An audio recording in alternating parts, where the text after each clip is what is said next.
No es ninguna noticia que la Unión Europea está en crisis. Lo que sí se puede discutir es qué grado tiene esa crisis, pero es evidente que todos los días en la prensa pues hay no solamente comentarios malintencionados, sino análisis muy serios, indican unas fracturas, unas líneas de fractura más bien, en todo el edificio político de la Unión. Y bueno, estos días tenemos el ejemplo de la influencia que puede tener tan negativa en la Unión Europea una crisis particular que se da en España, que es la de Cataluña. Pues para tratar este tema en profundidad, esta tarde contamos con la persona, a mi modo de ver, es una de las personas idóneas o más apropiadas, que es Donato Fernández. Es licenciado en Económicas y Empresariales por la Universidad Complutense y se doctoró también, pero esta vez en Autónoma. Es catedrático numerario de Estructura Económica del área de Economía Aplicada y es catedrático asociado en la Universidad de la Sorbona, en París. Tiene, digamos, ha estado impartiendo docencia sobre la economía de la Unión Europea y un título de posgrado sobre el modelo económico de la Unión Europea. Tiene numerosos libros, tiene muchísimas publicaciones, artículos en revistas, etc. Y ha hecho estancias en el extranjero, en concreto, para que veáis que es la persona apropiada, en la sede de la Unión Europea en Bruselas. Y después ha sido profesor visitante en universidades europeas y americanas. Bueno, pues yo creo que os dejo con Donato Fernández, que nos va a hablar de la Unión Europea. Después habrá un debate que con toda, digamos, estamos todos abiertos, digamos, en la Universidad Popular, quiero decir, a que las conferencias sean participativas y, digamos, la ciudadanía tenga oportunidad de expresar dudas y inquietudes.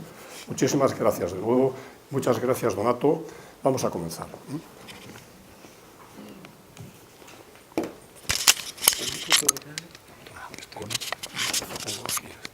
¿Es suficiente con esto?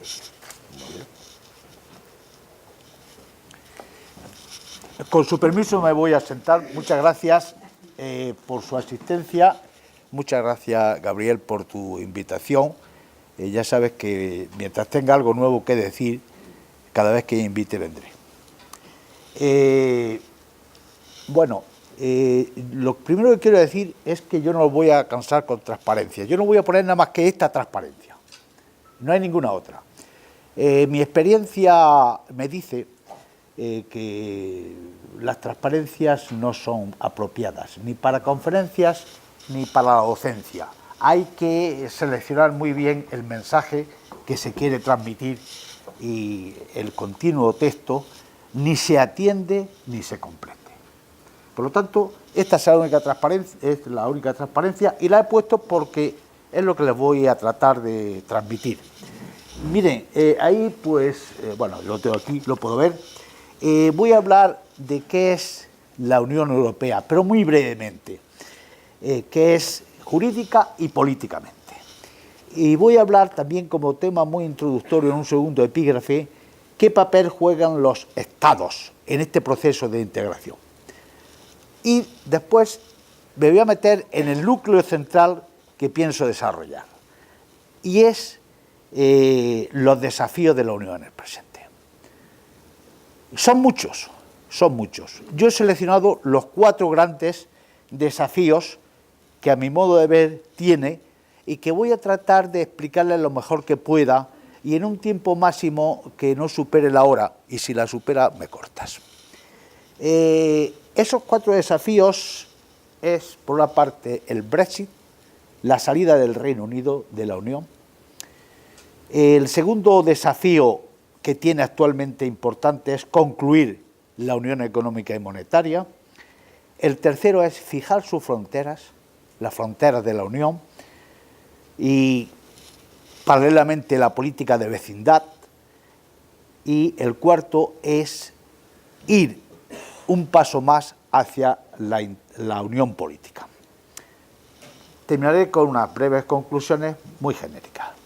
En cualquier caso, lo que quiero señalar es que este tema obedece, aparte de que me propuso Gabriel, que hablase de la Unión Europea, al hilo de la petición que ha hecho la Comisión, no hace mucho, hace unos meses, de que se abriese un debate sobre el futuro de la Unión.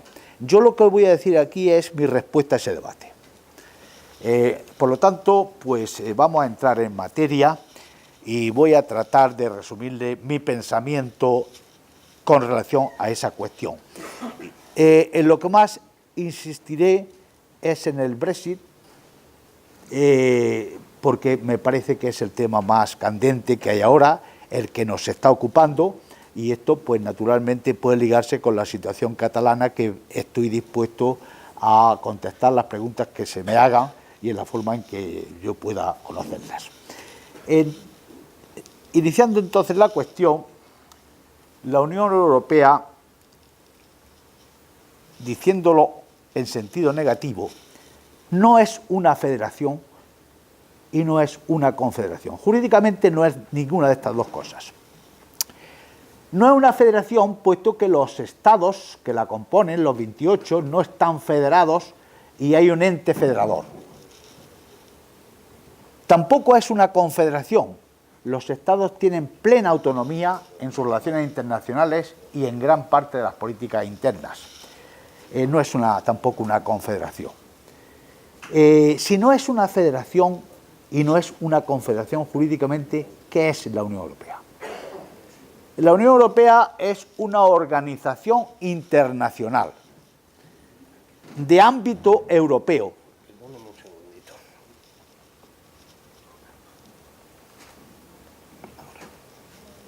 Decía que la Unión Europea es una organización internacional de ámbito regional para países europeos que cumplan unas condiciones prefijadas.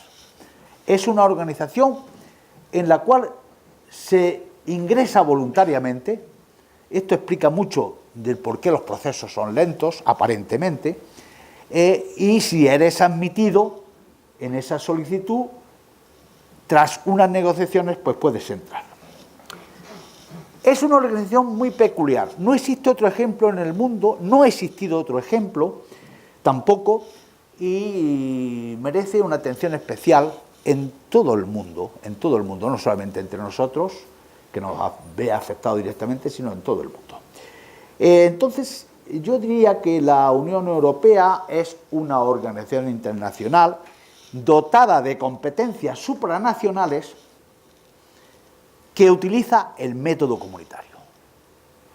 De todas las definiciones que he podido a lo largo de mi trayectoria en la Unión Europea, yo creo que esta es la que más se ajusta a lo que creo que es.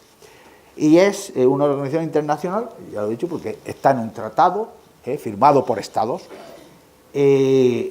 Tiene competencias supranacionales porque los estados atribuyen competencias a la Unión, y después clarificaré por qué, y que utiliza el método comunitario. ¿Qué es esto del método comunitario? El método comunitario, ustedes saben que en todo Estado democrático hay una división de poderes, el poder ejecutivo, el legislativo y el judicial.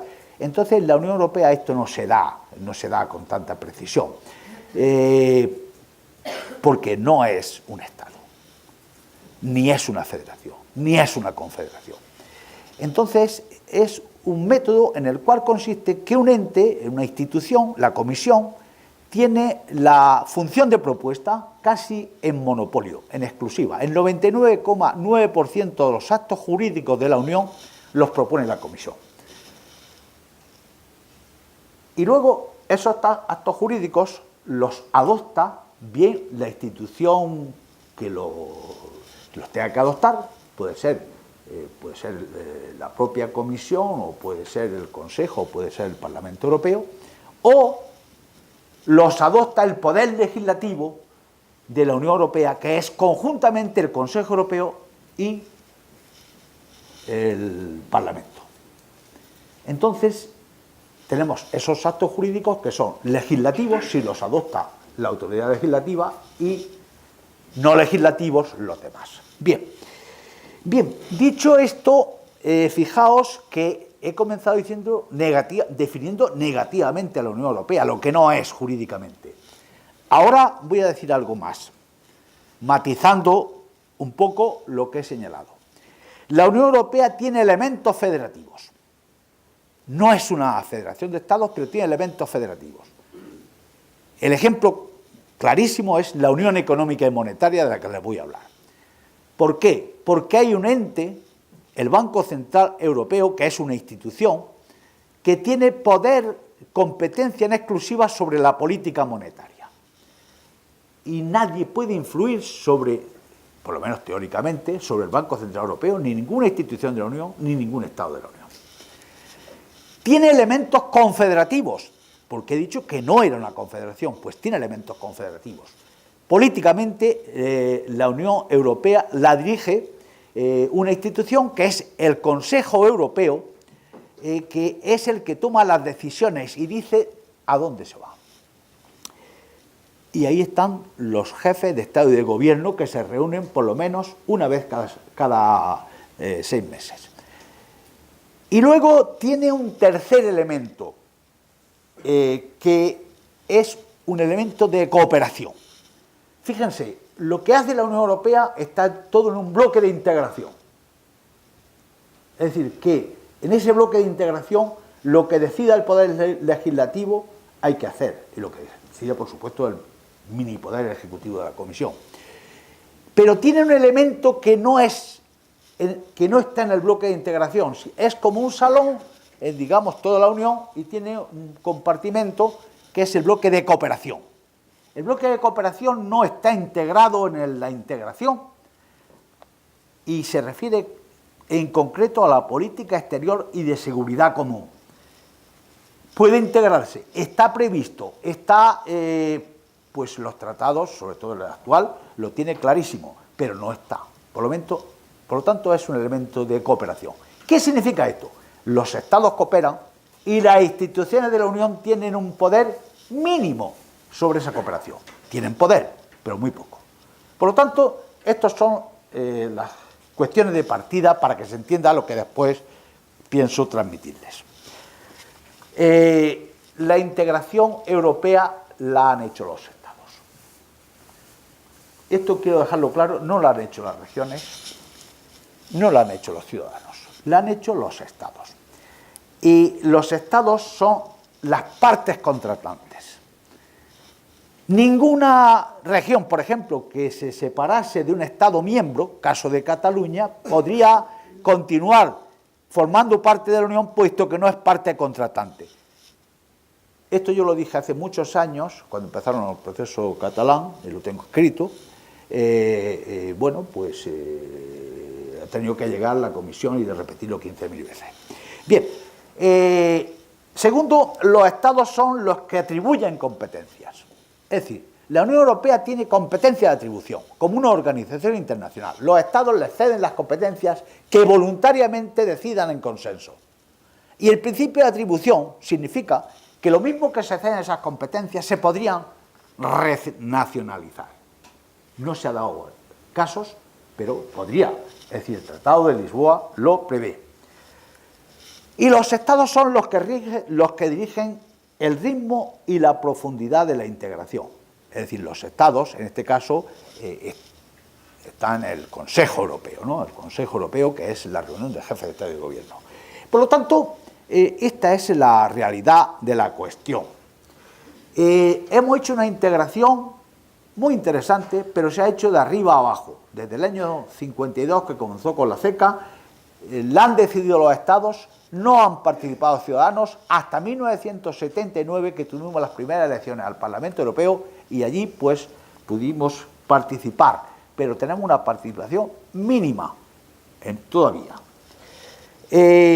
Los estados controlan políticamente la Unión Europea, porque son, como he dicho, las que dan las competencias, atribuyen las competencias, y eso lo hacen a través de dos instituciones en el ámbito común: el Consejo Europeo y el Consejo de Ministros.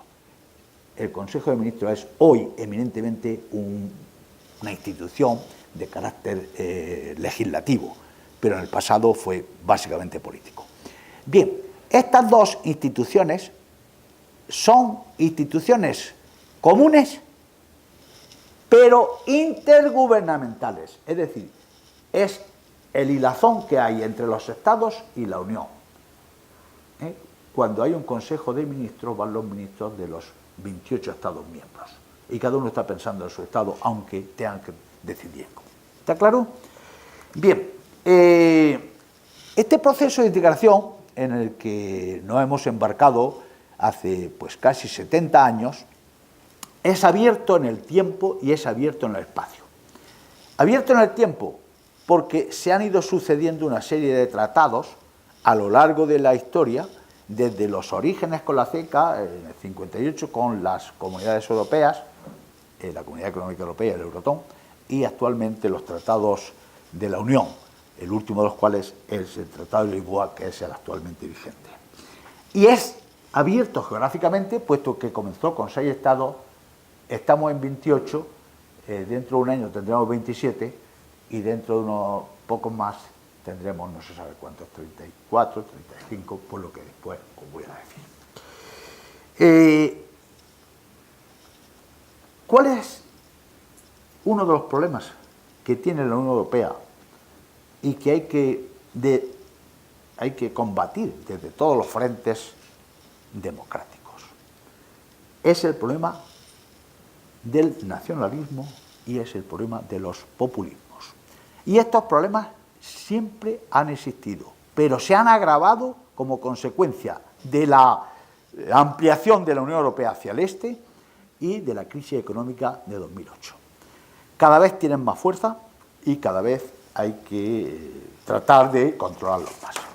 Dicho esto, como introducción a lo que pienso desarrollar, le voy a entrar ya en los desafíos de la Unión y voy a comenzar haciéndolo por la salida del Reino Unido, el Brexit. Es un tema muy complicado, es un tema complejo, no sé si sabré resumírselo o resumirlo de una manera adecuada. En cualquier caso, debo decir que el Reino Unido hizo un referéndum el 23 de junio del año anterior, 2016. Lo convocó Cameron con la finalidad de ganar las elecciones. Entonces hizo un chantaje a la Unión. Ese referéndum se hizo por esa razón y se amenazó que si se hacía, el Reino Unido lo haría para salir de la misma. Ya se había hecho otro referéndum al respecto, lo hizo Harold Wilson en 1975 y lo perdió. O sea que es el segundo referéndum. Pero este, como veremos, lo ganó no Cameron, que pidió una serie de concesiones, que obtuvo y que, ya que la obtuvo, convocó el referéndum para defender la continuidad. Pero el Reino Unido dijo que no, mayoritariamente, por un 52%, frente a un 49%. Bien, ¿qué es lo que ocurre? Pues que la cosa salió mal, como ha salido mal en muchas de las cosas últimas que estamos asistiendo en la esfera internacional. El Reino Unido siempre se ha demostrado como un socio insolidario. Nunca debió entrar en la Unión. Ya lo tuvo claro De Gaulle, que no era el principal de los europeístas o el más entusiasta, y vetó en 2 veces la entrada del Reino Unido. Lo hizo en el 63 y en el 67. No comparte el modelo de integración europeo. Al contrario, lo combate. Lo hizo en sus inicios, cuando fue invitado en la CECA, en la Comunidad Económica Europea, en Eurotón, a que participara en los 3 tratados, participó. Cuando vio lo que se iba a hacer, se retiraron. Por lo tanto, el Reino Unido nunca ha sido partidario de este proyecto. E incluso creó otro alternativo que fracasó y abandonó, que fue la EFTA, la European Free Trade Association. Bien, hay una lista larguísima de actos, de excepciones que ha conseguido el Reino Unido a lo largo de su historia en la Unión Europea, desde 1973 hasta la fecha actual que se está negociando su salida.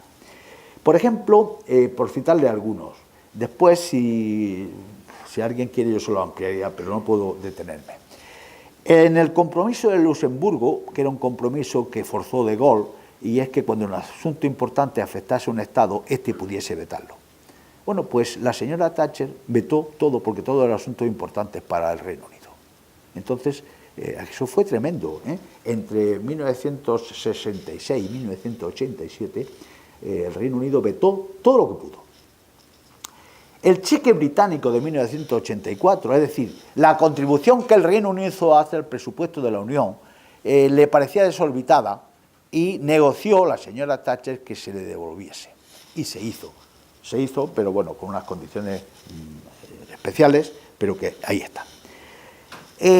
Cuando llega el Tratado de Maastricht de 1993 y se forja todo el proceso de creación de la Unión Económica y Monetaria, el Reino Unido invoca una cláusula de excepción para no entrar en la misma, para no adoptar el euro. Si lo adopta, tiene que cumplir las condiciones como todo el mundo, pero tiene la opción de no hacerlo, a la que luego se sumó Dinamarca, pero eso por otras razones. Se ha autoexcluido también del convenio de Schengen, que implica la libre circulación de las personas. Bueno, el espacio de Schengen no es que implique la libre circulación, sino la movilidad, la facilidad de la movilidad, que ustedes lo conocen, los aeropuertos y demás, de los estados de la Unión y los tres que forman parte del espacio económico común. Se opuso en los primeros años de este siglo, cuando se estaba debatiendo el proyecto constitucional, a que figurase la palabra federal, que figuraba, en la primera versión del proyecto figuraba, se opuso a que hiciera. Tony Blair, en el Tratado de Lisboa, en el vigente, introdujo una serie de líneas rojas que son muy importantes.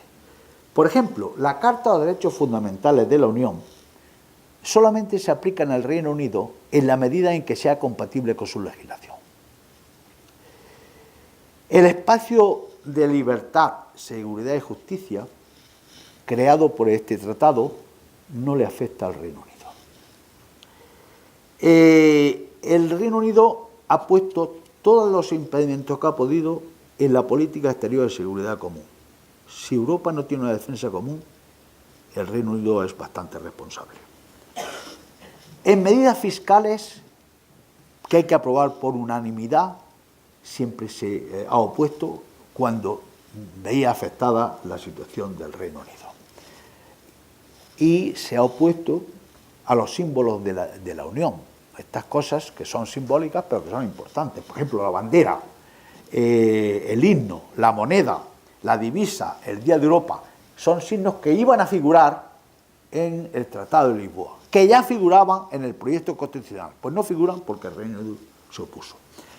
En el año 2013, por poner el último ejemplo, el Reino Unido se opuso a que el Tratado de Estabilidad y Coordinación, más fácil, el pacto presupuestario, formase parte del tratado, lo cual no lo firmó, ese tratado no lo firmó el Reino Unido, no figura como parte del Tratado de Lisboa y está firmado por otros estados, con la excepción del Reino Unido y de algún otro. Bien, luego hay una lista de excepciones. Al Reino Unido no le bastaba esta lista de excepciones que acabo de señalar y otra alguna que me he dejado. Y entonces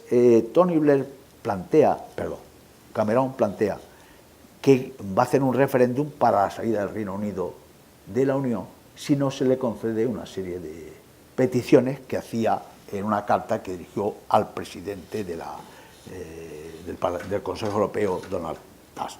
Bueno, pues esa lista de peticiones prácticamente se aceptó en su totalidad y algunas son muy graves. Es decir, que la Unión Europea, de haber seguido el Reino Unido, de haber ganado el referéndum, hubiera tenido un problema tremendo. Menos mal que se va a ir. Bien, el Reino Unido logró un estatus específico en la Unión con estas medidas que afectaban a la gobernanza económica. Por ejemplo, dice que los tratados no podrían discriminar entre estados de la eurozona y estados no eurozona. Lo cual quiere decir, entonces, ¿para qué tenemos la Unión Económica y Monetaria? Que la unión bancaria, que se está haciendo, fuese voluntaria, que fuese competencia de los estados para los que no estuviesen, los estados de la Unión que no estuviesen en la eurozona, es decir, no control. Que los contribuyentes de los países no eurozona, estoy hablando siempre de miembros de la Unión, no apoyasen las operaciones de rescate en la zona euro. Es decir, si hay un Estado fallido en la zona euro, o un Estado que tiene problemas, el caso de Grecia, o Irlanda, o España, o Chipre, o Portugal, por citar todos los casos, pues que no se solidaricen los Estados que no están en la eurozona. Actualmente, de los 28 Estados que tiene la Unión, 18 están en la eurozona y los restantes no están. En soberanía, por decir algo, pues que se le reconozca al Reino Unido que no tiene la obligación de vincularse en favor de una Europa cada vez más, una unión cada vez más estrecha. Es decir, boicotear el proyecto de integración política. Que se reforzase el papel de los parlamentos nacionales, de manera tal que si una serie de estados, que se fijaría, estaban de acuerdo en que un proyecto legislativo de la Unión no saliese adelante, podían boicotearlo. Que el principio de subsidiariedad, que es quién hace las cosas, si lo hace la Unión o lo hacen los estados, pues que se clarificase, cosa que no está mal, eso sí es verdad, y que se aplicase plenamente. Y en inmigración, que era el último de los grandes acuerdos que se aprobaron, controlar libremente los ciudadanos, las personas, tanto de la Unión como de terceros países. Controlarlo en el Reino Unido. El resto no le importaba. Que los beneficios que disfrutaban los inmigrantes de otros estados de la Unión, no digamos nada de terceros países, de alguna manera se pospusiesen hasta que pasaran pues 4 años, si hay un nuevo estado que se integre. Y si es de una de las familias, es uno de los estados integrados cuya hay un trabajador en el Reino Unido que tiene su familia en Rumanía, pongamos por ejemplo, que los beneficios, los subsidios, dejen de percibirlos. Para los nuevos socios se dice que podrían acogerse a la libre circulación de las personas, en el caso del Reino Unido, cuando hubiesen convergido de forma conveniente con la Unión, con la media de la Unión. No se sabe, la forma conveniente no se sabe si es el 100%, el 60%, el 70%. Bueno, todo esto lo ha concedido la Unión al Reino Unido. A pesar de eso, el referéndum salió negativo. El Reino Unido tendrá que irse. Bueno, vamos a ver. El señor Cameron, cuando pierde el referéndum, dimite y lo sustituye una de sus ministras, la señora Theresa May. Eso ocurre el 29 de marzo del 17, eso ocurre en el referéndum de febrero de 2016, y el día 29 de marzo del 17, la nueva presidenta, la nueva primer ministro, Theresa May, invoca el artículo 50 del Tratado de Lisboa. ¿Qué es esto? Es simplemente que se ha previsto por primera vez en la historia y en un tratado que un Estado pueda abandonar la Unión y la forma en cómo debe hacerlo. Bueno, pues hay que invocar ese artículo, me quiero ir por las razones que sean, en este caso el referéndum, y el proceso se pone en marcha. Y el proceso dura 2 años, desde el 29 de marzo del 17 hasta la fecha que corresponda, el 29 de marzo. Y se podría prorrogar si las partes están de acuerdo. Pero si no, no se podrá prorrogar y hay que irse en esa fecha. A partir de ese día, del 29 de marzo, comienza a contar el periodo. ¿Cuál es la estrategia del Reino Unido en estas negociaciones? Resumidamente, su objetivo... muchas gracias. Su objetivo es conseguir un tratado que sea ambicioso, que sea global y que sea especial con la Unión Europea. Ese es su objetivo.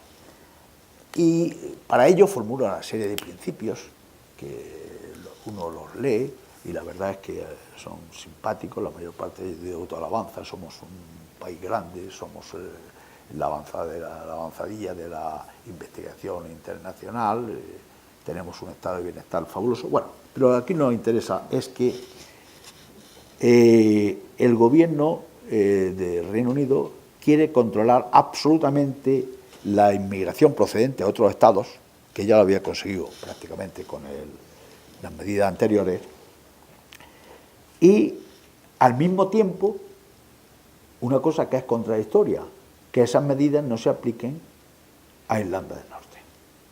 Es decir, que las relaciones entre Irlanda del Norte y la República de Irlanda sean fluidas como son actualmente. Y este tema es el tema clave del Brexit, bajo mi punto de vista, uno de los temas clave. Bien,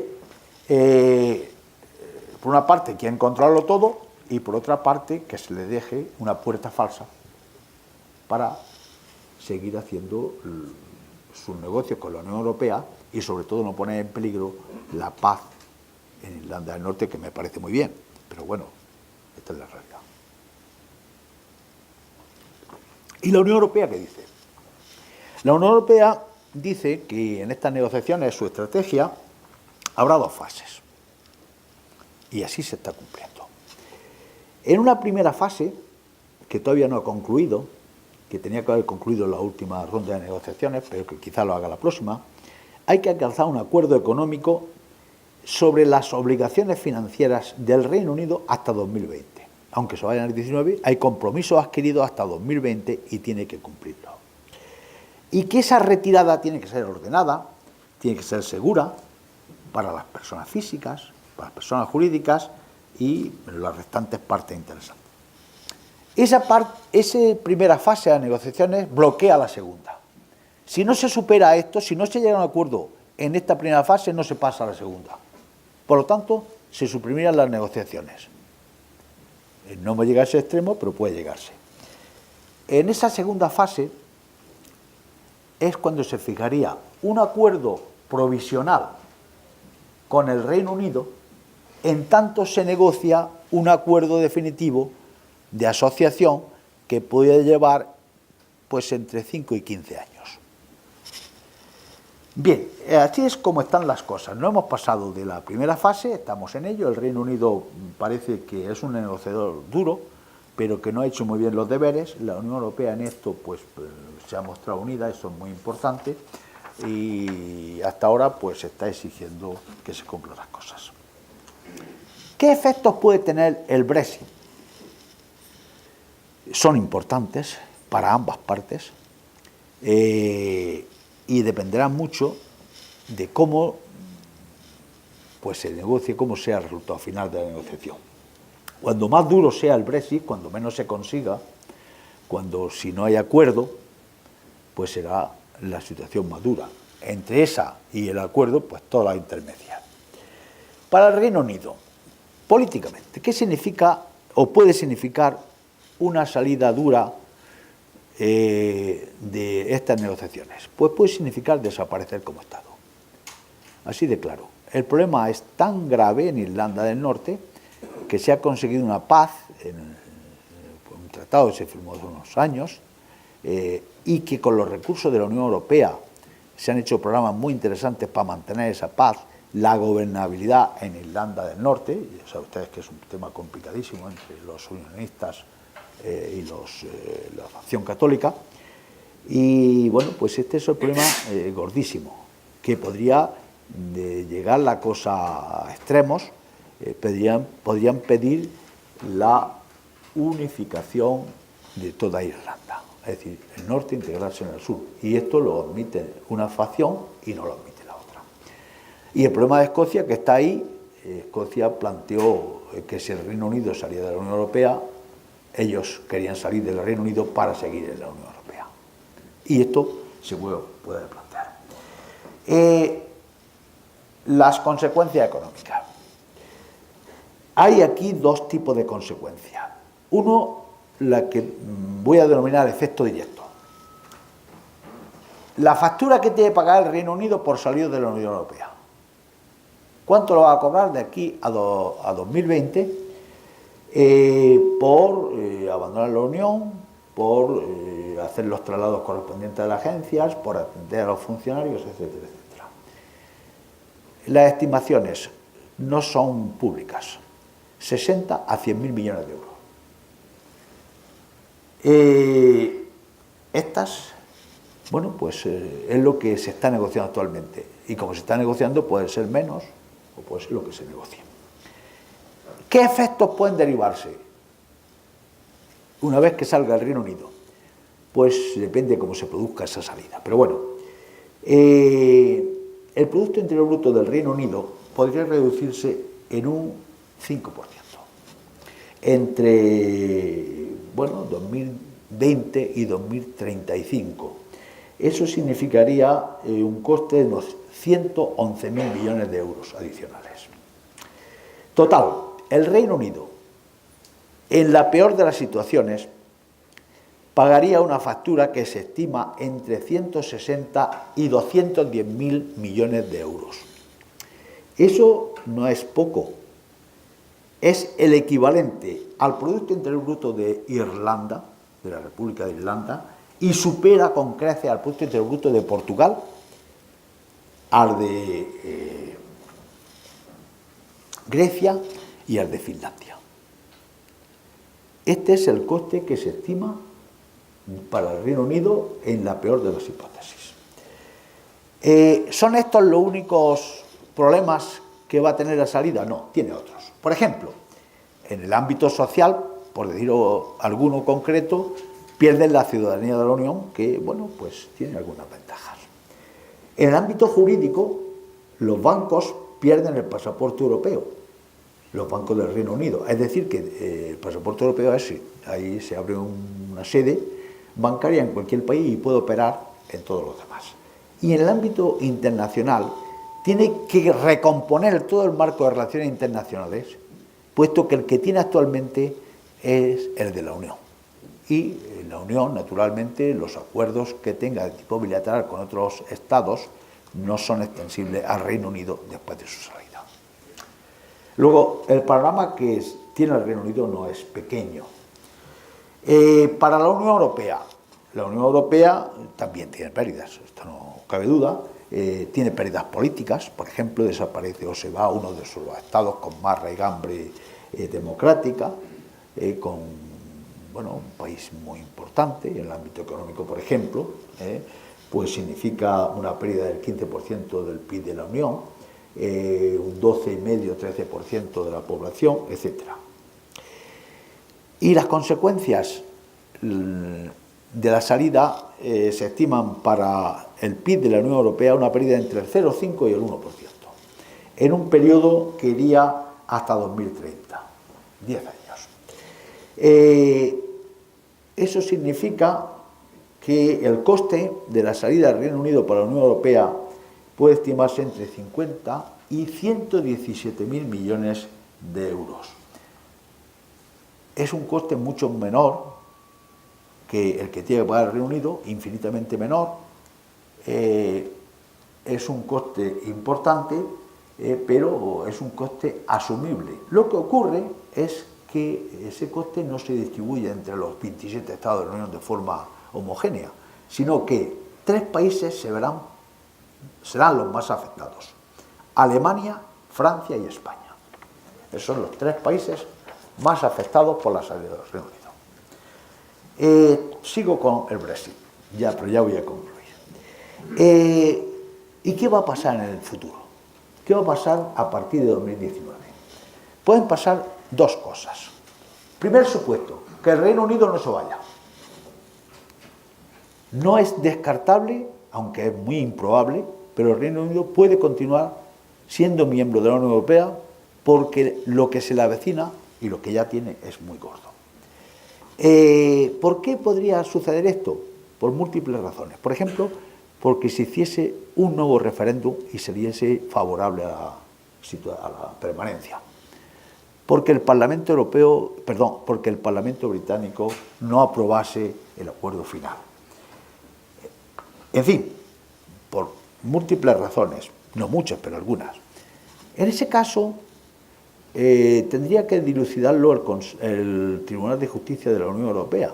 Por supuesto, no hacer ninguna de las concesiones que obtuvo en 2016 y ver en qué situación va a continuar el Reino Unido, si tiene que asumir algunas otras cosas de esas excepciones que he señalado. Ese sería el primer supuesto. Improbable, muy improbable, pero posible. El segundo supuesto es que el Reino Unido se vaya, que es el probable, y es el que casi consigo va a ocurrir. Entonces se convierte en un país tercero a la Unión. En ese supuesto habría en esas relaciones futuras una serie de, si queréis, de sus supuestos o de líneas que podrían negociarse. Las voy a enumerar, las 4 que yo encuentro, de menor a mayor gravedad. El supuesto, la vía que originaría menos problemas al Reino Unido y a la Unión en sus negociaciones futuras post-Brexit sería un acuerdo de asociación que sería el de integrarse en el espacio económico europeo, donde está Noruega, está Islandia, está Liechtenstein. ¿Y qué implica eso? Que el Reino Unido tendría que aceptar las reglas del mercado interior, es decir, libre circulación de personas, capitales, servicios y personas. Pero no participa en las instituciones. Es decir, los países que se adhieran tienen que hacer lo que la Unión Europea haya aprobado. Y tienen que contribuir al presupuesto. No en la misma medida que siendo miembros, pero sí tienen que contribuir. Con lo cual, el Reino Unido tendría una situación similar a la que hoy tiene, por eso digo, es beneficioso. La Unión Europea no perdería gran cosa, puesto que el Reino Unido tiene excepciones, sobre todo en la Unión Económica y Monetaria, que le dejaría la situación igual, pero el Reino Unido habría hecho un pan como unas tortas, hablando así rápidamente, ya que saldría de la Unión, no participaría en ninguna institución, no podría tomar ninguna decisión y acataría las que tome la Unión para no obtener ningún beneficio adicional. Para eso mejor quedarse. La segunda sería seguir la vía suiza. Es similar a la anterior. Suiza es parte de la EFTA, pero no está en el espacio económico europeo. Es similar a la anterior, lo único es que se va negociando bilateralmente cuestión a cuestión. Es decir, hay sobre libre circulación de las personas, sobre capitales, servicios y luego cosas particulares, transporte y demás. Bueno, ¿qué es lo que ocurre? Pues que la finalidad es la misma y los beneficios son los mismos. Y Suiza participa exactamente igual que Noruega en todos los temas de la Unión en el mercado interior y en algunas otras políticas. Bueno, pero ¿qué es lo que ocurre aquí? Que existe una cláusula que se llama de la guillotina, de manera tal que si Suiza legisla en algún aspecto que contravenga a una norma del mercado interior que esté en alguno de estos convenios, todo se viene abajo. Es decir, no solamente ese convenio bilateral, sino todo el andamiaje. Al Reino Unido, pues no sé si le va a interesar esto, porque podría a lo mejor dejar de negociar la libre circulación de las personas. La tercera vía sería un acuerdo bilateral específico, que es el que yo creo que quiere el Reino Unido, es el que yo creo que al final se va a hacer, y que, bueno, pues sería un acuerdo en el cual se contemplase pues, todas las relaciones comerciales, todas las relaciones relativas a libre circulación de capitales y servicios, y que no contemplase la libre circulación de las personas. Sería un poco la vía turca actual. Yo creo que este es el que va a salir, pero es una presunción tan cierta como de cualquier otra. O sea que... Y la última posibilidad es que no se consiga ningún acuerdo, que se llegue a 2019, tenga que salir el Reino Unido y no haya acuerdo. En ese caso se aplicaría la regla de la Organización Mundial de Comercio, es decir, los tratados internacionales, puesto que es un país tercero. Lógicamente esto sería transitorio hasta que se negocie un acuerdo, que siempre lo va a haber, específico con el Reino Unido, pero esto pues lleva pues muchos años, menos de 5 nunca, entre 10 y 15 casi siempre. Lo que entonces el Reino Unido no lo va a tener fácil. Bueno, con esta larga perorata sobre el Reino Unido tan pesimista que le he dado, pues creo que he tratado de transmitir la situación. El segundo componente de estos desafíos, el segundo gran desafío de la Unión es concluir la Unión Económica y Monetaria. Este es un tema capital, no es un tema tan urgente como el Brexit, pero es un tema capital. La Unión Económica y Monetaria tiene 3 patas: la Unión Monetaria, la Unión Fiscal y la coordinación de todas las políticas económicas de las competencias que están en poder de los Estados miembros. ¿Cómo está la situación? Así, muy brevemente. La Unión Económica y Monetaria prácticamente la tenemos terminada. Quedan cosas, quedan flecos, quizás me he precipitado en él, pero bueno, estamos.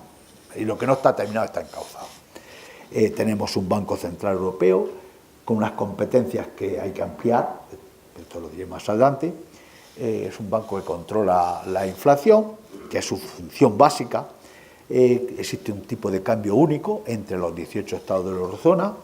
Entre paréntesis diré que todos los estados miembros que se han ido adhiriendo a la Unión Europea tienen que entrar forzosamente por tratado en la eurozona. Lo que pasa es que se les va dejando tiempo para que se vayan adaptando, o sea, pero tienen que entrar todos, y han entrado muchos de los países del este. Tenemos la unión bancaria, que no está concluida, pero que se está haciendo. Tenemos, por ejemplo, la supervisión del Banco Central de todas las instituciones financieras. Y, en fin, existen todavía cosas que hacer en la Unión Económica y Monetaria, pero el tema está encauzado, se sabe bien lo que se va a hacer y cómo se va a hacer. Segunda pata, la unión fiscal. La Unión Europea no tiene unión fiscal. Entonces, esto hay que hacerlo. ¿Qué es lo que tenemos y qué es lo que debería hacerse? Pues la política fiscal es competencia de los estados. Cada estado tiene su política fiscal, con ciertas limitaciones, pero tiene su política fiscal.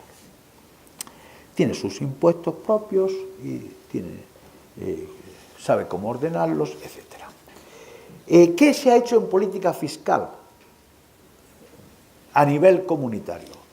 Pues en política fiscal se ha hecho lo que requiere el mercado interior de la Unión y lo que requiere la Unión Económica y Monetaria, la Unión Monetaria. Entonces, lo que se ha hecho en política fiscal es porque ha sido demandado por las reglas del mercado interior y por la Unión Monetaria, y lógicamente para hacer un determinado presupuesto a nivel supranacional. El mercado interior, que ha requerido muchas cosas, pero básicamente una unión aduanera, es decir, que es una competencia exclusiva de la Unión. La armonización de aquellos impuestos que pudieran, que pueden, obstaculizar la libre circulación de bienes, por ejemplo, el IVA o los impuestos especiales. Y la Unión Monetaria, ¿qué exigencias le ha requerido a la fiscal? Pues le ha requerido que controle, supervise el presupuesto de los estados. Es decir, que no haya estados que se desmadren, como actualmente los tenemos, y que tengan pues un endeudamiento incontrolable o un déficit difícil. Entonces, en este caso, bueno, aquí existe un pacto de estabilidad y crecimiento que impuso Alemania en el año 1996, que ha fracasado porque el propio que lo ha incumplido la propia Alemania y lo ha incumplido Francia, que fueron sus proponentes, básicamente Alemania fue el proponente, y lo ha incumplido todo el mundo. Ahora, también a propuesta de Alemania, se ha hecho lo que se llama el pacto presupuestario, el Tratado de Estabilidad, Coordinación y Gobernanza, y bueno, este es un poco más serio porque se está vigilando más y se está tratando de controlar mucho más los endeudamientos y déficit público. ¿Y qué se ha hecho además en estas exigencias de la fiscalidad que requiere la Unión Económica y Monetaria? Pues se ha hecho un fondo de rescate. Un fondo de rescate que es el MEDE, el Mecanismo Europeo de Estabilidad, y que es un fondo de rescate constituido por los estados porque la Unión Europea no tiene sus recursos suficientes y que pretende ayudar a aquellos estados que en un momento determinado están en situación dificultosa. Es el caso que hemos conocido de Grecia, aunque Grecia se acogió a otros fondos precedentes, pero este ya es definitivo. Irlanda, Portugal, el primero que se aplicó fue a España, el rescate bancario, a Chipre, etc. Bueno, entonces fijaos que se ha hecho un fondo de rescate que no es un fondo de rescate que se haya constituido con recursos de la Unión, sino con recursos de los estados. Bueno, esto es importante. Luego, esa es un poco la visión de cómo está la cosa en fiscalidad. ¿Y qué es lo que hay que hacer? Bajo mi punto de vista. Pues hay que hacer una unión fiscal en la Unión Europea. Hay que hacer un tesoro público y poner al frente un ministro de finanzas o de economía o como se llame, que gestione ese tesoro público, los ingresos y los gastos públicos de la Unión. Y que esos ingresos no sean recursos presupuestarios como son ahora, sino impuestos verdaderos. Que la Unión Europea tenga sus propios impuestos y que con esos impuestos pueda financiar el presupuesto. Que tenga autonomía para que ese presupuesto pueda hacer frente a las crisis económicas, a la solidaridad, en fin, a todas las cuestiones que debe hacer frente un presupuesto federal. Y sobre todo, que tenga capacidad para emitir deuda pública. Actualmente el presupuesto de la Unión, que es el 1% del Producto Interior Bruto en términos redondos, no tiene capacidad para emitir deuda pública. Tiene que estar equilibrado anualmente y legalmente. Por lo tanto, si un año, como es muy difícil saber los ingresos y los gastos con precisión, si un año hay más ingresos que los gastos, pues esos ingresos pasan al ejercicio siguiente como un ingreso. Y si hay gastos, como con tal nombre. De manera tal que hoy no se admite la emisión de deuda pública por parte de la Unión Europea, pero en un futuro unión fiscal tiene que admitirse. Comprenderán que esto no es fácil. Los estados tienen poder de veto en fiscalidad. Por lo tanto, hay que poner de acuerdo a todos los estados. Cuando más seamos, más difícil será de acuerdo. Y bueno, entonces aquí hay que echarle mucha imaginación. Y me quedo ahí. En la tercera parte de la Unión Económica y Monetaria es la coordinación de las políticas económicas nacionales. Esto está bastante diseñado. Se puede perfeccionar, hay que mejorarlo, etc. Pero bueno, ya tenemos las GOPE, que son las grandes orientaciones de la política económica, que elabora la Comisión para todos los estados. Tenemos las políticas de salarios, que son competencia nacional, pero que de alguna manera se coordinan en la Unión para que no, en fin, por cuestiones de la Unión Económica y Monetaria, la seguridad social, que se hace también lo propio, la supervisión presupuestaria en la forma que he señalado, etc. Luego, entonces, aquí hay que perfeccionar en esta tercera pata, por así decirlo, pero el diseño está hecho. Luego, el problema de la Unión Económica y Monetaria es la unión fiscal. Paso a la tercera de las cuestiones, a las fronteras de la Unión. La Unión Europea, he dicho que es un proceso abierto en el espacio, recordarán, y ha integrado, y era su objetivo, integrar la mayor parte o todos los países de Europa. Todos no van a estar, pero sí la casi totalidad.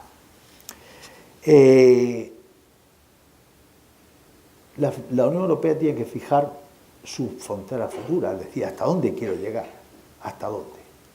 Es evidente que no va a integrar a Rusia a la parte europea, no, pero tiene que fijar el límite que quiere conseguir. Yo no sé de qué manera, yo no soy jurista, pero tiene que fijar algo. Y tiene que poner límite a las ampliaciones futuras. Es decir, no se puede estar ampliando, entre otras cosas, porque dan a cada estado de la Unión Europea, de Europa para entrar, pero en fin, algunos es que no van a entrar. ¿Cuál es la situación actual? La situación actual es que tenemos dos grandes bloques de estados que van a entrar en la Unión Europea. Uno sí y otro probablemente no. El primer bloque lo componen los países balcánicos. Los países balcánicos occidentales. Hay países balcánicos en la Unión Europea ya, como es lógico. Y básicamente aquí los países balcánicos, como me refiero, son a las repúblicas yugoslavas. Estos van a entrar todos, tarde o temprano. Es voluntad de la Unión Europea y se está negociando, como os diré, con algunos de ellos ya de manera muy avanzada y en otros se negociará. En cualquier caso, no va a entrar ninguno antes de 2020. Antes que se concluya el Brexit no entra nadie. A partir de 2020, depende de cómo salga el Brexit y tal, pues seguramente irán entrando. Probablemente tampoco lo hagan hasta que la Unión Europea haga las reformas necesarias, sean estas u otras, para acoger a lo que viene. Son varios estados, todos ellos muy pequeños, en superficie, en territorio, económicamente, pero ahí están. Son enemigos, han luchado entre ellos, ahora podrían entrar en esta casa común para conseguir, en fin, entenderse, cosa que lo han hecho en el pasado. Son el caso de Serbia. Serbia está negociando de 2014, va a entrar en la primera tanda de los países que se integran. Montenegro está negociando también, pidió su solicitud de ingreso en 2008, fue aprobada, está en negociación actualmente. También va a entrar. Van a entrar todos, pero quiero decir pronto. Macedonia. Macedonia, tenemos aquí a Jorge, que es griego, y que a lo mejor él quiere decir algo. Yo únicamente, en este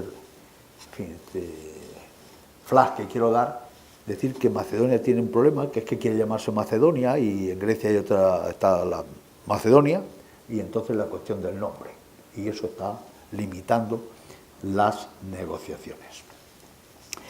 Bosnia-Herzegovina es un candidato potencial.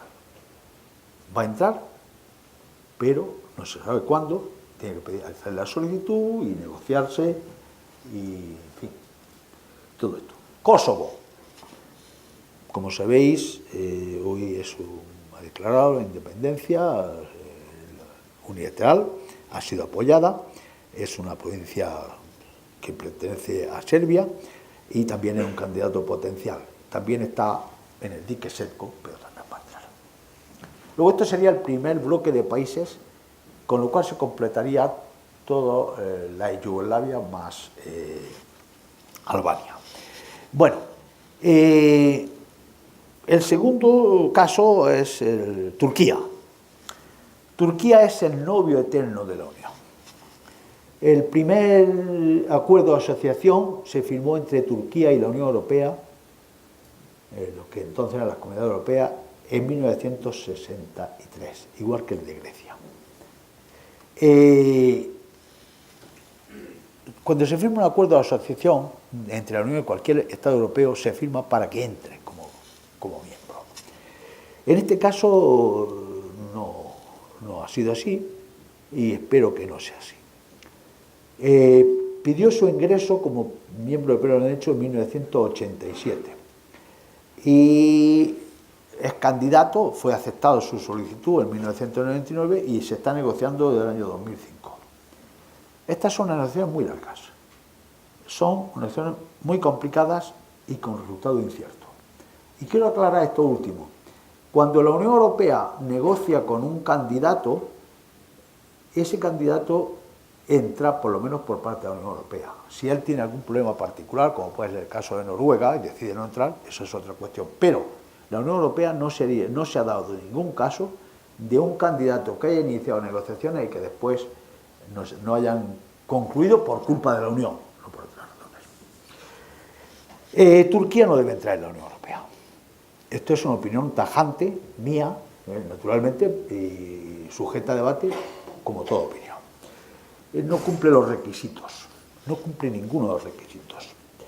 Hay unas diferencias considerables de tipo político, no es una democracia, de tipo social, tiene pues diferencias culturales importantes y bueno, de tipo cultural, y luego está la cuestión religiosa.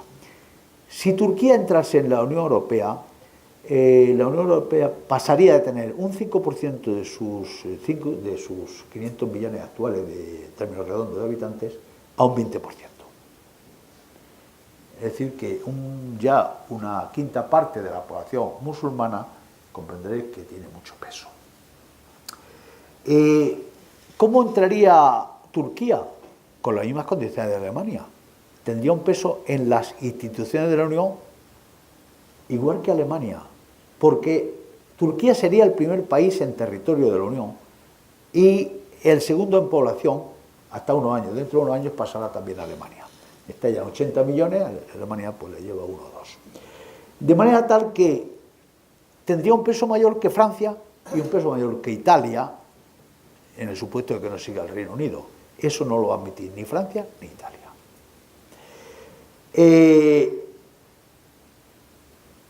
En este supuesto, pues claro,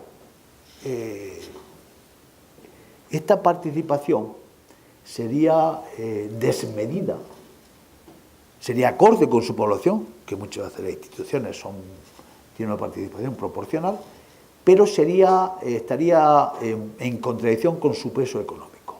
Turquía es una potencia económica media, sería una potencia económica media en la Unión, con un Producto Interior Bruto un poco más que los Países Bajos. Por lo tanto, pues estas son un poco las cuestiones, y luego, pues, sin meternos en cómo está todo eso distribuido internamente. Turquía, por ejemplo, absorbería todos los recursos de la cohesión que se está actualmente dando a los países del este. Habría que ampliar el presupuesto, a doblarlo, solamente para atender a Turquía. Y no cumple ninguno de los requisitos exigidos por Copenhague. Por lo tanto, Turquía, habrá que decirle en un momento que no. Y cuando te se diga que no, mejor. Y buscar un plan B, porque lo que no se puede dejar es pantanar. Buscar un plan B. Un plan B ya entra dentro de la política de vecindad. Un plan B que puede ser similar al espacio económico europeo, que puede ser la vía suiza, que puede ser la propia vía turca completándolo con otras políticas, etc. Turquía no acepta un plan B. Turquía o entra o no entra, vamos, pero que no acepta esa transacción. Aquí hay un problema serio. En la política de vecindad habrá que buscar una solución, pero Turquía tiene que tener una compensación, no puede ser eternamente un socio expectante, y eso habrá que hacerlo.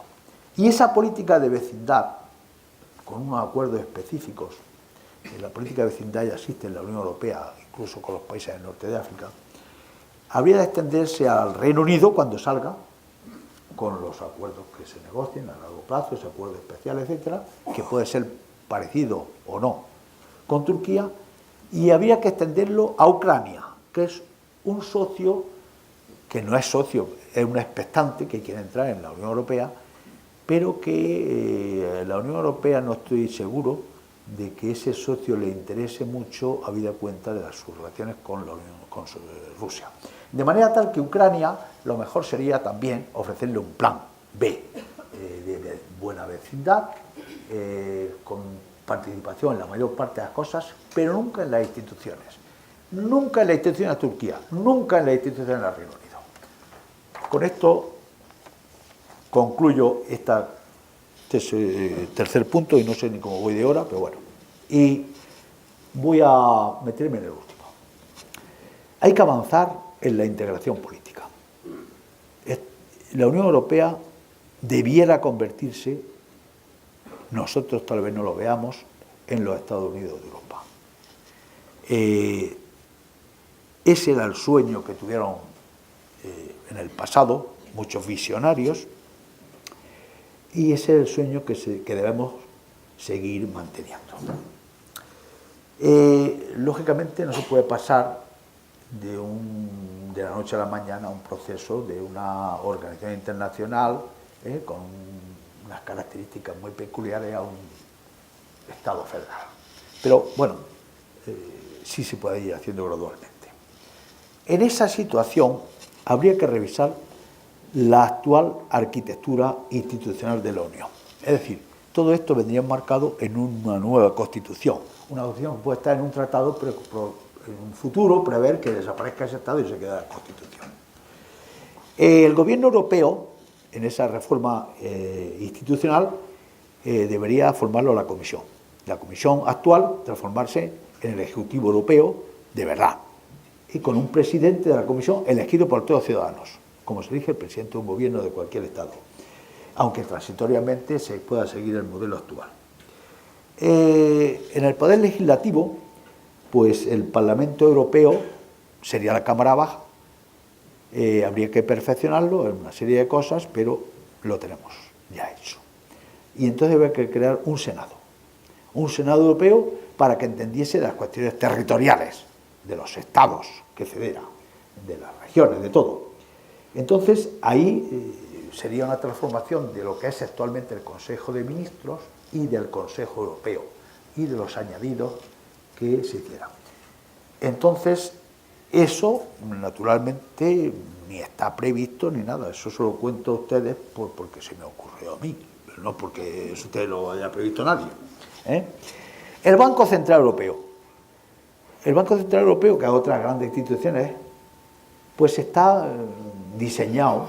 Lo único que hay que hacer es ampliar sus funciones. Actualmente controla la inflación, que es su función básica, habrá que darle otras funciones como tiene la Reserva Federal o cualquier Banco Central Europeo, como puede ser el Banco de Inglaterra, que se dedique también pues, a ocuparse del crecimiento, del empleo, etc. Bueno, pero ese básicamente quedaría así. El resto de las instituciones, pues no habría que modificar la gran cosa. El Tribunal de Justicia de la Unión Europea cumple su función. Lo único que habría que añadir, aparte de las perfecciones que se le ocurra a los juristas, que yo ahí no entro porque no las conozco, es que tuviera funciones constitucionales. Actualmente no tiene funciones constitucionales. Resuelve los asuntos relativos a los tratados, pero añadirle eso, Tribunal Supremo y Tribunal Constitucional al mismo tiempo. Y el banco, bueno, pues las demás instituciones, Tribunal de Cuentas, pues no habría que hacer prácticamente nada. Bien, esto sería la parte de las reformas que considero que hay que hacer en la reforma, en la arquitectura institucional. Segunda componente que hay que añadir a esta nueva Europa, la política exterior y de seguridad común. Hoy, como he dicho, está en el ámbito de las competencias de cooperación. Hay que integrarla en el seno, en este salón, quitar el biombo y dejarla en el salón común, en la integración.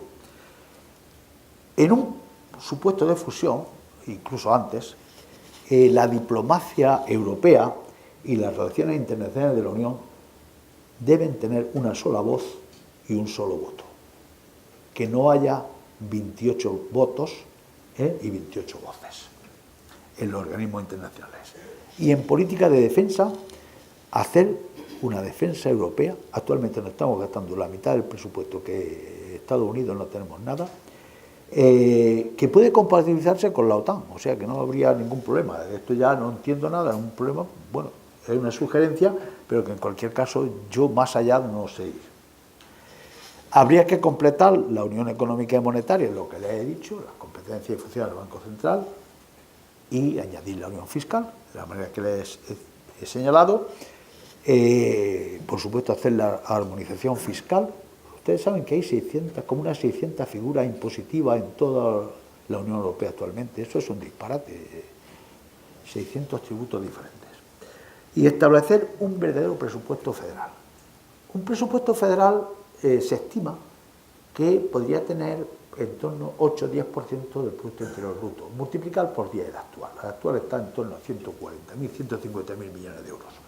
Ponerlo en 1,5 billones de euros. Con impuestos propios, con un tesoro público, lógicamente, y con unas políticas que habría que atender, pues mucho más amplias que las actuales, es decir, que hay que hacer una verdadera contribución a la redistribución de rentas, luchar contra las crisis económicas, el desempleo tal vez debiera pasar a ser competencia común, puesto que el desempleo se origina por políticas de la Unión, por lo menos un mínimo, aunque sea complementado los estados que puedan permitírselo, con recursos estatales, una asistencia sanitaria europea, igual que actualmente la tenemos en España, pero a nivel europeo, y otras muchas cuestiones. Y, por supuesto, conservar y profundizar en las políticas verticales y horizontales que actualmente existen.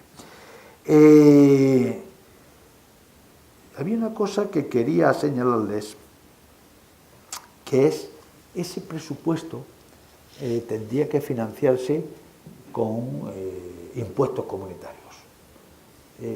Se puede elegir muchas vías. A mí se me ocurre que hay tres impuestos que podían pasar al ámbito común, en todos los aspectos: inspección, recaudación, etcétera, todo, control, aun cuando lo compartiese con los estados. Sería el IVA, que ya es un impuesto comunitario, pero de ámbito nacional, los impuestos especiales, que tienen la misma característica, y el impuesto de sociedades, que es el que facilita los paraísos fiscales. Esto tendría una capacidad recaudatoria, yo la verdad es que no lo sé, pero podría tener 12-15%, podría repartirse perfectamente entre la Unión y los estados.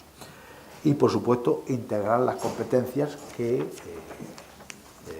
requeriría un Estado federal y un proceso de transformación. Concluyo. Dirán que esto es utópico. Claro que lo es. Por supuesto que lo es. Pero las utopías y las grandes crisis a veces proporcionan grandes remedios. Y hay que acostumbrarse a que nosotros estamos embarcados en un proyecto que no podemos dejar de contribuir para que vaya adelante. La Unión Europea nació como un sueño. Nació de las cenizas de la Segunda Guerra Mundial. Nadie hace 70 años pensaba que íbamos a llegar a lo que hoy hay, con todos sus defectos, con todos sus problemas, con todas sus complicaciones. Pero ahí está. Hay que controlar la fuerza centrífuga de la Unión. Hay que luchar democráticamente, pero con toda la fuerza y toda la claridad, contra los nacionalismos que son el cáncer de Europa, contra los populismos. Entonces hay que hacerle frente con inteligencia y sin ninguna concesión. En fin, la Unión Europea se está jugando su futuro y nosotros, ustedes y yo, podemos contribuir a él. Muchas gracias.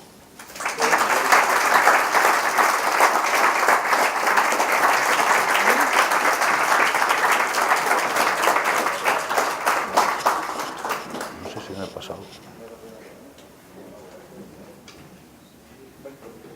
¿Me pasa mucho? ¿20 minutos me he pasado?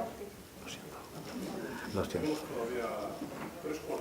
Dios mío, lo siento. Pues venga.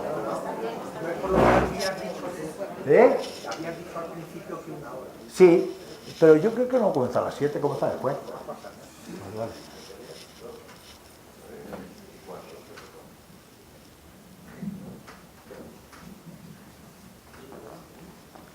gustaría añadir algo sobre el Brexit. Muy bien. No son solamente los factores políticos y económicos que esta gente quiere marchar. Hay que pensar la idiosincrasia de este pueblo. Ellos, hoy mismo, y te lo digo yo que casi viví toda mi vida por ahí, creen que viven el imperio de la reina Victoria. Yo te digo que aparte de los jóvenes de 30 años abajo, el de arriba son muy británicos. Nunca aceptarían que Alemania los dirige. Alemania, que la han ganado 2 o 3 veces en las guerras, no creen que es el país que puede poner bajo de su pieza a Britania. Nunca aceptarán. El Banco Central está en Frankfurt, lo quieren en Londres, o casi lo quieren, ¿no? Hay que pensar de esto. Son muy difíciles, no solamente negociaciones, pero su idiosincrasia es muy sugerente. Sí, sí, estoy de acuerdo. Oye, Jorge, ya que estás dando la palabra, ¿tú querías ampliar algo el asunto de Macedonia que tú debes conocer? Sí, bueno, yo quería decir 2 cosas. No hemos dicho nada sobre la pobre gente que están todavía en la frontera griega esperando que la Unión hace una distribución. Son exactamente 90.000. Nadie quiere saber nada de ellos y el pobre gobierno griego que pasa hambre tiene que dar a comer otros 100.000 bocas. Sobre Macedonia, es muy complejo. Macedonia antiguamente era un área que cogía lo que es Macedonia griega, con capital a Salónica, tenía una parte Bulgaria, que todavía se llama Macedonia, y la otra que tenía Yugoslavia. Entonces, los macedonios de hoy quieren coger el nombre. Además, en su constitución, quieren llegar hasta Salónica, coger todo el mar. Este es el problema. Y yo creo que esta gente no van a entrar en el mercado común hasta que no se soluciona el nombre. Eso quería decir nada más. Por cierto, sobre Turquía, hay el problema de Chipre. No olvidáis que Chipre está invadida, que si no hay una solución, no les dejan. Ni Chipre, que tiene el veto, y Grecia también, y otros países. Turquía lo tiene muy mal. Sí, yo únicamente sobre Chipre, que no he dicho nada. Como sabes, es una isla dividida, la parte grego-chipriota es la Estado independiente, que está integrada en la Unión, y la parte turco-chipriota es la que no está integrada. Entonces, la solución que se adoptó fue decir, bueno, cuando se negocia esto en las Naciones Unidas y se reunifique la isla, la parte turco-chipriota entrará en la Unión Europea. O sea que sería automática. Pero bueno, ahí tenemos un problema muy serio con Turquía, y Grecia veta, pero es que veta Francia, pero es que veta Austria, es que Alemania puede vetar también. ¿Por qué? Pues Francia quiere hacer un referéndum. Los mejores amigos que tiene Turquía son los españoles. Sí, bueno, no tenemos conflicto con ellos, hace tiempo que no nos peleamos. Oye, la guerra. Hola, yo lo que quería preguntar es, no entiendo muy bien cómo potencias como Alemania, Francia han permitido todas esas concesiones al Reino Unido. Entiendo que a lo mejor una de las cuestiones importantes que nos han planteado es el papel de Estados Unidos, que por otra parte no sé hasta qué punto le interesa o permitirá una Europa fuerte que en un momento dado le cree problemas, por ejemplo, respecto a bases o cosas de ese tipo, ¿no? Como hay ahora. Y luego, respecto a Turquía, yo creo que un problema grave que tienes, si no lo he oído mal, es que es una potencia militar muy grande, ¿no? Y crea un conflicto muy serio. No sé si eso también es un problema que tener en cuenta. Pues respecto de la primera cuestión, Francia y Alemania son los 2 socios más importantes de la Unión, eso parece que todo el mundo reconoce, pero cuando se negocia un tratado hay que llegar a acuerdos. Entonces, Francia y Alemania, pues, a pesar de su peso, pues tienen que ceder también. Y el Reino Unido es muy terco en las negociaciones y ha conseguido esas cosas que se le han concedido. no se lo han concedido solo al Reino Unido, también la ha obtenido Polonia en algún caso, también la ha obtenido Dinamarca en algún otro. O sea que es que un país que acepte todas las propuestas y que todas las que se negocien, que las acepte todas, excepto España, Portugal y algunos más, tampoco hay tanto. Algunos tienen naciones, el Reino Unido las tiene todas. Respecto al problema militar turco, bueno, Turquía es un socio de la OTAN, es un socio importante, es un socio desde los orígenes y bueno, eso está ahí, contribuye a la defensa de Occidente, si queréis. Pero, vamos, yo no sé hasta qué punto puede influir Estados Unidos en este asunto, como tampoco en el del Reino Unido, ¿no? En el caso del Reino Unido, bueno, pues el Reino Unido siempre ha sido muy proclive a la política estadounidense. Europa se creó porque Estados Unidos quiso y la financió con el Plan Marshall.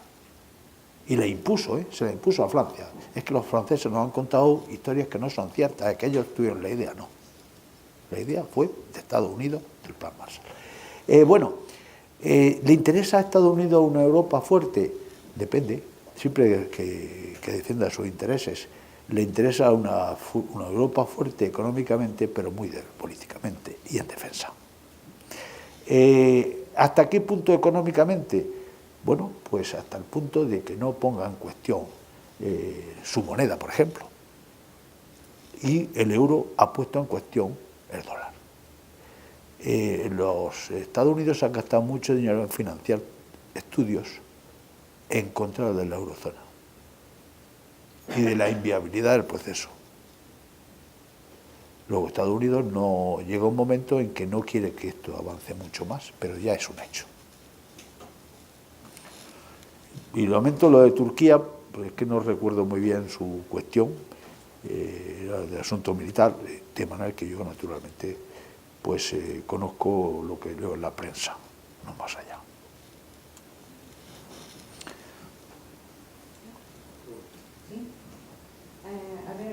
Tenía un par de cuestiones, pero a lo largo de la conferencia ha ido exponiendo los problemas y luego las soluciones. Pero bueno, hay uno que es que no termino de entenderlo muy bien, cuando ha dicho que Cataluña, ¿verdad? Sí. No, es que estaba tratando de localizarla visualmente. Estoy aquí. Vale. Cataluña no podría entrar en la Unión Europea porque no son parte contratante. Sí. Serbia, Montenegro, Macedonia, Bosnia-Herzegovina, Kosovo, incluso los países desmembrados de la URSS, ¿eran parte contratante? No. Pero entonces Cataluña podría solicitar la adhesión a la Comunidad Económica Europea. Claro, si fuese Estado independiente, sí. Ajá. Otra cosa es que se la admita. España no lo haría. España vetaría a Cataluña mientras pueda, hasta que se curen las heridas. Pero es que tampoco la va a admitir Francia, la va a vetar. Ni Alemania, ni el Reino Unido. Mire, el asunto de Cataluña es tan importante regionalmente que nos estamos jugando el futuro de la Unión. Si aquí se admite que un Estado se segregue una parte, solamente con que se segregue es un ejemplo fatal. Y si además pretende entrar en la Unión Europea, pues ¿para qué deciros? Bueno, sería un asunto muy grave. Cataluña ha puesto en grave riesgo la Unión Europea. Menos mal que el asunto parece que va de bastante farol y se está controlando. Pero había una gran preocupación en lo que podía pasar en Cataluña, puesto que tenemos el caso belga, tenemos el norte de Italia, tenemos varias regiones en Francia y en otros sitios que aspirarían a algo similar. Por eso las instituciones de la Unión han sido muy claras y la Comisión ha dicho que la Comisión es la que de alguna manera tiene que velar porque los tratados se cumplan. Y si no se cumple, ahí está el Tribunal de Justicia. Pero bueno, la Comisión ha dicho que ningún Estado, que una parte del mismo se segregue, podrá continuar en la Unión Europea. Tiene que pasar esa parte, ser legada a ser un país tercero. Cosa que los catalanes sabéis que siempre han dicho que era mentira, que ellos continuaban con el euro, eran ciudadanos europeos y toda esta milonga que es absolutamente falsa, y que ha engañado a mucha gente. Bien, no se va a consentir, no porque España, el asunto Cataluña no es un asunto solo español, que lo prohíba la Constitución española, el que se dé un referéndum, es que no lo admite la Unión Europea, es que tenemos soberanía compartida y no es un tema solo español. Y los estados que usted me ha citado formaban parte, muchos de ellos, de la Yugoslavia, se independizaron y como estados independientes pues han solicitado, y es la Unión Europea la que los está llevando, la que les está ayudando, la que los está llevando, porque ha habido desde el año 1990 hasta el año 2000 10 años de guerra. Serbia se ha peleado con todos sus vecinos, por ejemplo, y eso es tremendo, ¿no? Fijaos, claro, la desintegración de Yugoslavia ha sido un problema gravísimo, se ha metido. El tema siguiente sería Gibraltar. Con el tema del Brexit, ¿en qué posición quedaría? Pues vamos a ver, Gibraltar dice, el tratado actual dice una cosa muy sencilla, casi lo ignora, el Tratado de Lisboa. Pero hay un protocolo en el cual dice que el territorio Gibraltar es un territorio que administra un Estado de la Unión, pero no dice más. Se ha interpretado como un asunto a negociar entre España y el Reino Unido. En cualquier caso, Gibraltar forma parte de la Unión Europea actualmente. En cuanto salga el Reino Unido, tiene que salir Gibraltar. O sea que esa es la situación. Si sale el Reino Unido, sale Gibraltar. O bien hay un acuerdo de cosoberanía entre España y el Reino Unido, o bien voluntariamente se vienen todos los llanitos con nosotros, que no va a suceder. Pero la situación legal es que sale.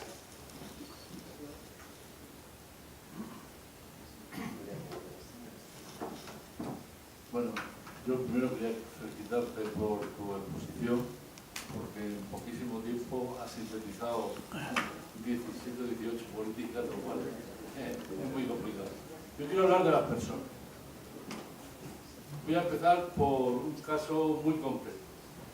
Mi hija, mi hijo y mi nuera trabajan en el Reino Unido. Ella es enfermera y él es informático. ¿Qué va a pasar con ellos? En ese tratado, porque hemos hablado del tema económico, pero ¿qué pasa con las personas?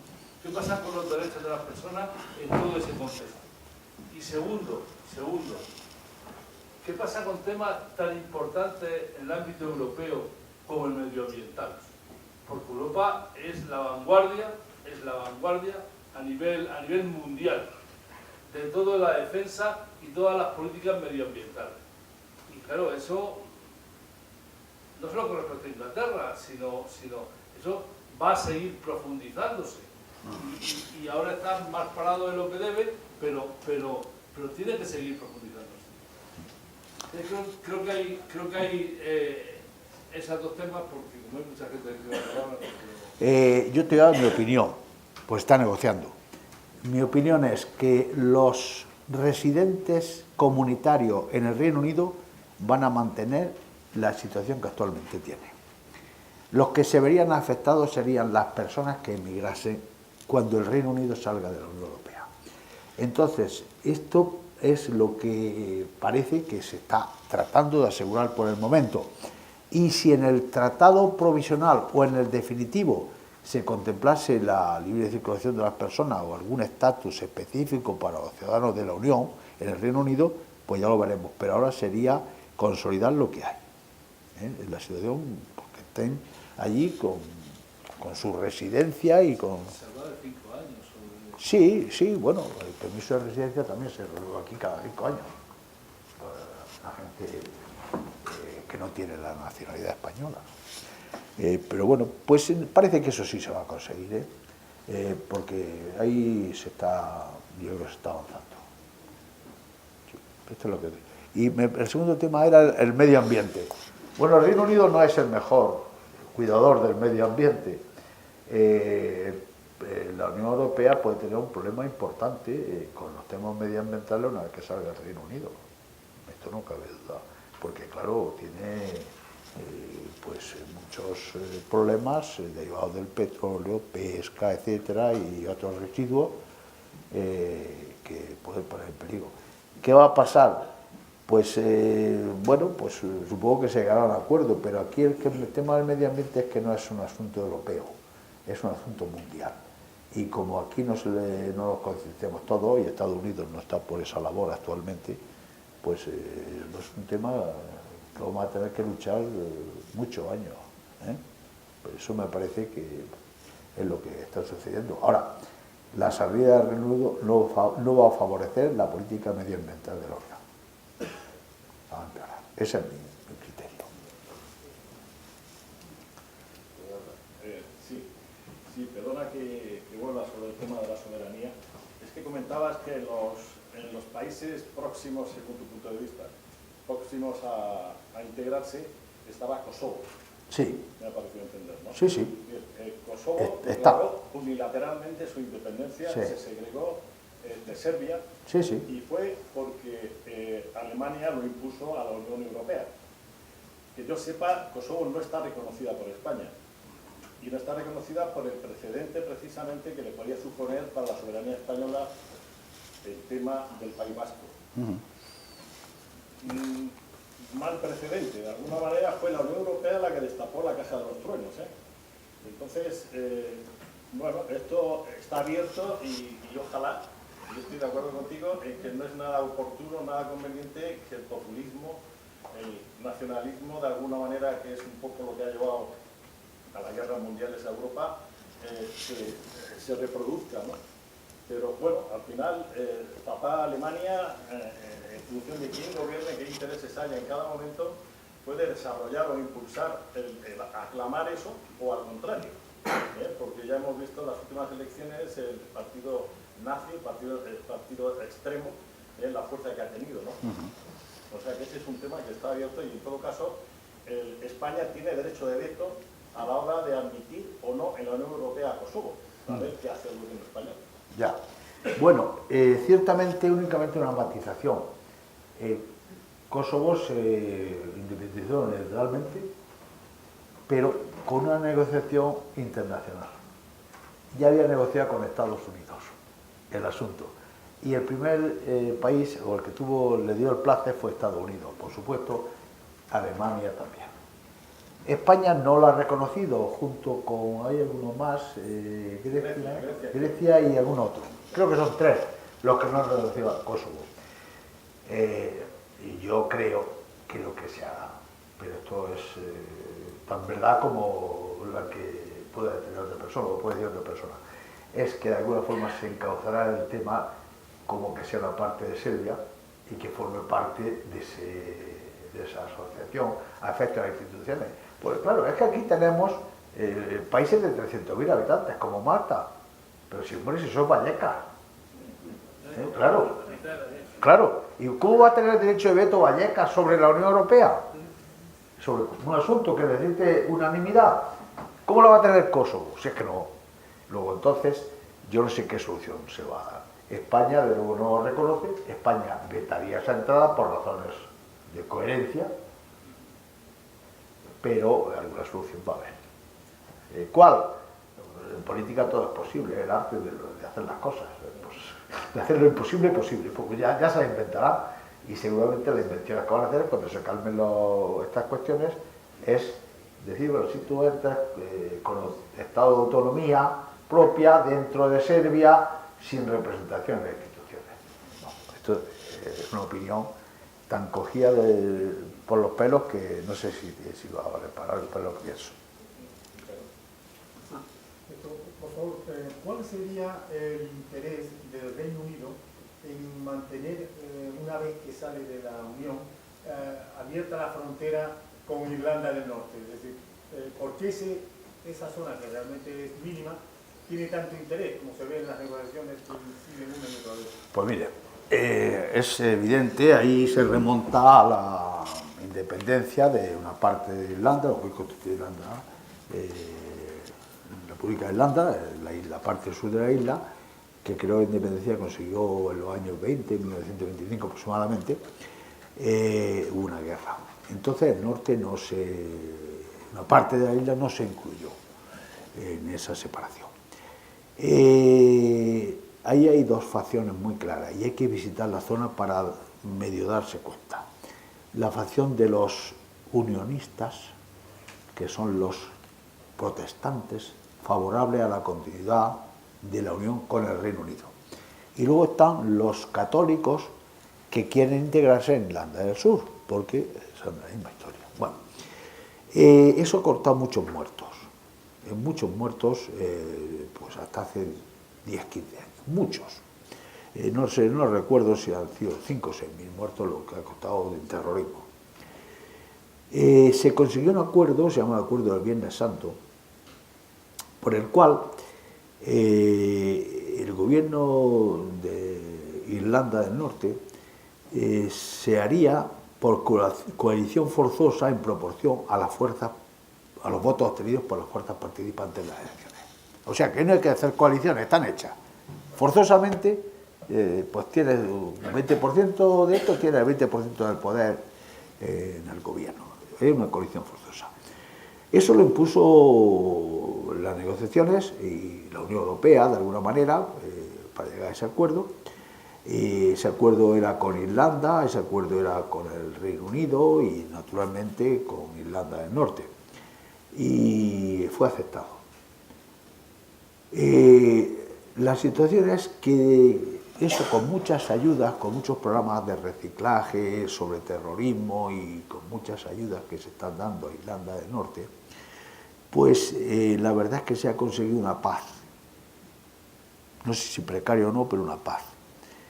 De forma tal que hoy Irlanda, uno pasa de Dublín, que es el aeropuerto de Irlanda, de la isla entera, pasas a Belfast, y la única diferencia es que cambia el signo de las autovías, si va el autobús, pero no te enteras de nada, no hay fronteras, no hay nada. ¿Y qué es lo que ocurre?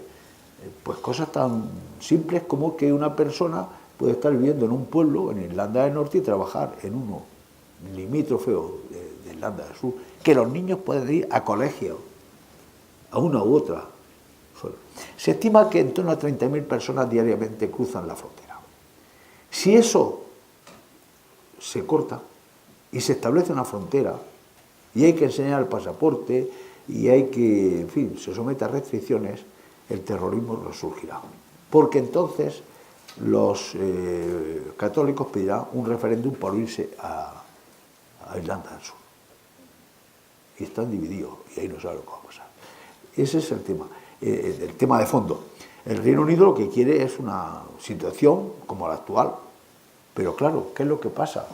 Pues que sería muy difícil controlar una situación como la actual porque sería la puerta falsa del Reino Unido para entrar en Irlanda y de ahí en la Unión Europea. Está claro, si no hay control, si esa frontera no. Siempre se llega a alguna solución, pero ese es el problema de fondo. El problema de fondo es que hoy la gente vive en paz, la gente se comunica, la gente tiene el mismo paisaje, las mismas casas, la misma historia prácticamente, y bueno, y es como si nos decían que el tres cantos sur y tres cantos norte, ¿no? La primera frase y la segunda, y de aquí, ¿qué pasa usted de aquí y ponemos la frontera? Pues no, vas, pues no todos los días, pero alguna vez va a la primera fase o a la primera, segunda, pues eso pasa. A ver. Seguramente la última pregunta, quiero que sea muy breve y saber tu opinión. La opinión mía de la política agraria comunitaria en Europa, después de los 500 y pico millones de habitantes que tiene, es importante, ha sido muy positiva, según mi parecer, la que ha llevado hasta ahora. ¿Tú crees que va a seguir llevando una política agraria comunitaria parecida a la de... o qué opinión tienes? Yo te voy a contar primero una pequeña historia y después te contesto si sé. Yo me he dedicado a la política agraria, hice mi tesis doctoral en esa cuestión y la dejé hace 25 años. Dije, este es un tema cerrado para mí, no vuelvo. No vuelvo a él. Entonces lo que hago es estrictamente lo necesario para poder contestar. No conozco el tema en profundidad actualmente, porque esto ha cambiado mucho a partir del año 92, con unos acuerdos que se firmaron en la Organización Mundial de Comercio, pero la idea es que la política agraria va a seguir como está. Será una política liberal en precios, ya se está liberalizada, pero ahora será una política de sostenimiento en estructuras. Es decir, se seguirá apoyando la explotación agraria, la mediana explotación, se seguirá apoyando pues, todas estas cosas que se vienen haciendo y sobre todo se potenciará la política rural. La Unión Europea lo que está haciendo actualmente es sobre todo política rural. Mucha política regional, toda la cohesión, por ejemplo, pues toda la cuestión del Fondo Europeo de Desarrollo Regional o del Fondo Social Europeo, todo eso ya está confundido. Es decir, la política agraria es cada vez menos agraria y cada vez más rural, cada vez más regional, pero de luego se va a seguir apoyando. Eso es lo que yo creo.